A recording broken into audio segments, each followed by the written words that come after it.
बिस्मिल्लाहिर्रहमानिर्रहीम। उम्मीद करता हूँ आप खैरियत से होंगे। अगर आप हमारे चैनल पर नए हैं तो आपसे गुजारिश है आप हमारे चैनल को सब्सक्राइब करें। बहुत बहुत शुक्रिया।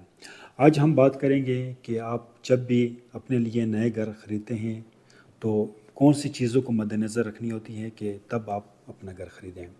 तो सबसे पहले आपने लोकेशन को देखना है। लोकेशन, जब भी आप कोई प्रॉपर्टी ख़रीदते हैं तो लोकेशन बहुत ज़रूरी होती है, क्योंकि जब आप ये प्रॉपर्टी ख़रीदेंगे और कुछ अरसे के बाद अगर आप इसको सेल भी करना चाहते हैं, क्योंकि ज़िंदगी का कोई पता नहीं होता, उतार चढ़ाव आते रहते हैं। जब भी आप इस घर को सेल करेंगे, जल्द सेल होगा और अच्छे रेट के ऊपर सेल होगा। और इसके अलावा भी ज़िंदगी में अच्छी लोकेशन के ऊपर घर लेने के बड़े फ़ायदे हैं। तो उसके बाद जो दूसरी है वो आपने देखनी है कि अगर आप ये किसी सोसाइटी में लेना चाहते हैं ये घर, तो आपको देखना होगा कि ये सोसाइटी एनओसी अप्रूव है या नहीं, सरकार से अप्रूव है या नहीं है, और इस सोसाइटी में ज़रूरियात ज़िंदगी की और सहूलियात मौजूद है या नहीं है। पानी हो, बिजली हो, गैस हो, स्कूल हो, हॉस्पिटल हो, मिनी मार्केट हो, कमर्शियल मार्केट हो, इस तरह के वहाँ पर ज़रूरियात ज़िंदगी के हर सहूलियात मौजूद हों। ये दूसरी चीज़ भी आपने देखना बहुत ज़रूरी होती हैं। और इसके बाद अगर हम उस बिल्डिंग की बात करें जिस बंदे ने बनाया हो, तो वो भी उसने अच्छी मटेरियल का इस्तेमाल किया हो। अगर वो कोई बिल्डर है या कोई कंपनी है तो आपने उसके प्रीवियस जो प्रोजेक्ट हैं, जो उसने घर बनाए हैं, तो आपने उसको लाजमी विज़िट करना होगा। और अगर उसने ये पहला नया घर बनाया है तो आपने उसकी एक एक चीज़ को बड़े एहतियात से देखने हैं, क्योंकि आपने यहाँ पर ज़िंदगी गुजारनी है और आपने इसको पेमेंट दी हुई है।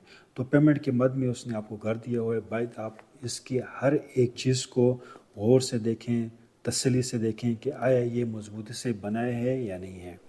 उसके बाद आपने रेट के ऊपर आना है कि इन तीन चीज़ों के बाद, क्योंकि सारी चीज़ें आपने देख ली हैं, बिल्कुल लोकेशन भी इसकी बेहतरीन है, और जो जिस सोसाइटी में आप ले रहे हैं वो एनओसी प्रूफ है, वहाँ पर ज़रूरत ज़िंदगी के हर सहूलियात मौजूद हैं।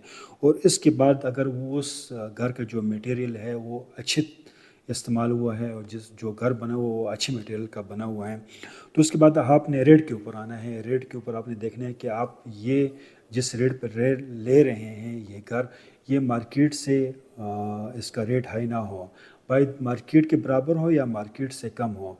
अगर आप मार्केट से ऊपर लेंगे, मिसाल के तौर पर एक घर 10 मरले का है, टॉप सिटी की बात करूँ 4.5 करोड़ का मिसाल के तौर पर, अगर वही घर मार्केट से आउट आप 5 करोड़ का लेते हैं या उससे ज़्यादा लेते हैं, तो फिर कुछ अर्से के बाद अगर आप इसको सेल भी करेंगे तो ये मुश्किल से सेल हो, क्योंकि आपने महंगा ख़रीदा होता है।